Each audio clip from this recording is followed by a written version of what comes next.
ولی تو ہوتا ہی وہ ہے کہ جیسے علی کہنا آتا ہو. ولی تو ہوتا ہی وہ ہے جیسے علی کہنا آتا ہے. نبی تھے علی کو ولی کہنے والے, ایسے ہی ہے یا نہیں؟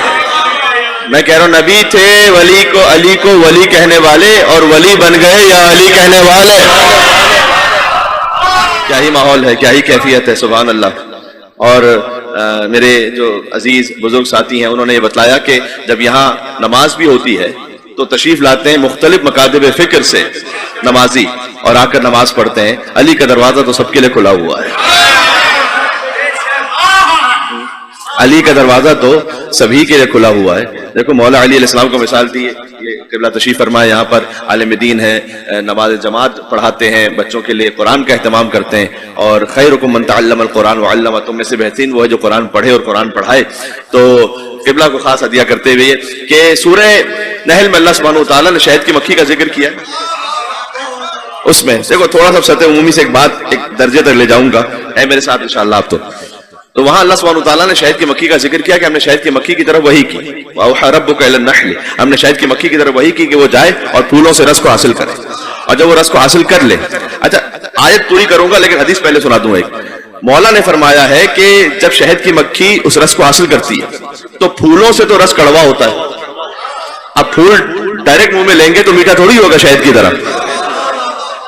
شہد سے وہ تو اس کے شکم میں جا کے شہد بنتا ہے نا, لیکن جب وہ پھول سے رس لیتی ہے تو اس وقت تو پھول کا رس کڑوا ہوتا ہے, اس کے شکم میں جاتا ہے میٹھا ہو جاتا ہے. مولا نے فرمایا کہ جب اپنے شکم میں اس پھولوں کے رس کو لے لیتی ہے تو ہم محمد اور آل محمد پر درود بھیجتی ہے.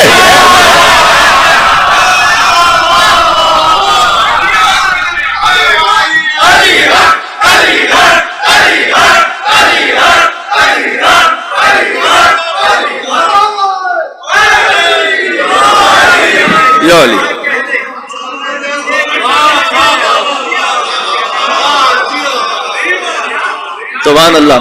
بھائی یہاں سے وہاں تک پرزور حیدری صلوات دے دو محمد و آل محمد علیہ السلام پر صلی اللہ علیہ. اب تو کتاب خانے کا بھی افتتاح ہے تو مجھے جملہ کہنا ہے جب کہنے لگا اسی آیت کے ذیل میں کہ اللہ تعالیٰ نے کہا وَأَوْحَىٰ رَبُّكَ إِلَى النَّحْلِ, ہم نے شہد کی مکھی کی طرف وحی کی کہ وہ جائے اور پھولوں سے رس حاصل کرے.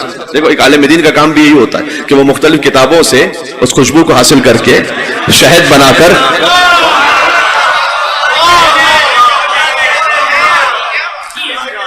وہ بھی مختلف کتابوں سے علوم کو حاصل کر کے شہد بنا کر وہ مولا کے چاہنے والوں کی خدمت میں پیش کرتا ہے. تو اللہ تعالیٰ نے شہد کی مکھی کی طرف وحی کی کہ وہ پھولوں سے رس حاصل کرے.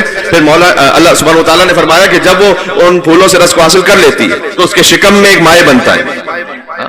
شرابن کا اللہ تعالیٰ نے استعمال کیا, مائع لکوڈ اس کے شکم میں بنتا ہے. مختلف الوان ہو, جس کے رنگ مختلف ہوتے ہیں. شہد ایک رنگ کا نہیں ہوتا, شہد ہلکا رنگ کا بھی ہوتا ہے, درمیانے رنگ کا بھی ہوتا ہے, گاڑے رنگ کا بھی ہوتا ہے. یہ اللہ تعالیٰ نے قرآن میں کہا کہ اس کے مختلف رنگ ہوتے ہیں. فیہ شفاء للناس, اس شہد میں انسانوں کے, مسلمانوں کے لیے نہیں, اب کچھ کہہ رہا ہوں, اس شہد میں انسانوں کے لیے شفا ہے.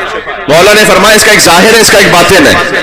ظاہر ہے کہ شہد انسانوں کے لیے شفا ہے, باطن ہے ہوا علم علی ابن ابی طالب, علی ابن ابی طالب کا علم انسانوں کے لیے شفا ہے, خالی مسلمانوں کے لیے نہیں, خالی مومنوں کے لیے نہیں, کہ جو کتاب خانہ یہاں پر بنا ہے اور انشاءاللہ باب مدینۃ العلم کے صدقے میں جو کچھ یہاں سے جو آ کے پڑھے گا اور آگے پہنچائے گا وہ انسانوں کے لیے شفا ہے, روحانی مریضوں کے لیے. بات پہنچ رہی ہے؟ اس لیے کہ فقط علی وہ ہے کہ جس نے ممبر سے سلونی کا دعویٰ کیا, کوئی اور دعویٰ کر ہی نہیں سکا تھا. بات پہنچ رہی ہے؟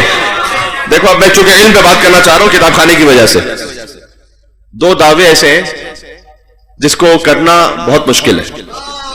اگر میں آپ سے یہ دعویٰ کروں نا, پہلے آسان دعویٰ سناؤں, میں آپ سے یہ دعویٰ کروں کہ میں نے زندگی میں کبھی نماز شب قضا نہیں کی, تو آپ میرے دعوے کو باطل نہیں کر سکتے. بھائی آپ مجھے جانتے ہی نہیں, آپ میرے ساتھ رہے نہیں, تو میں کہوں کہ میں نے زندگی میں کبھی نماز شب قضا نہیں کی, تو آپ کبھی بھی میرے دعوے کو غلط نہیں ثابت کر سکتے. لیکن اگر میں کہوں کہ میں دنیا کا سب سے بڑا عالم ہوں تو آپ میرے دعوے کو باطل کر سکتے ہیں. کوئی مجھ سے مشکل سوال پوچھیں گے, مجھے نہیں آئے گا, دعویٰ باطل ہو گیا. اس لیے مسجد میں نماز پڑھنے والے بہت سے مل گئے, ممبر پر سلونی کہنے والا علی کے سوا کوئی نہیں ملا.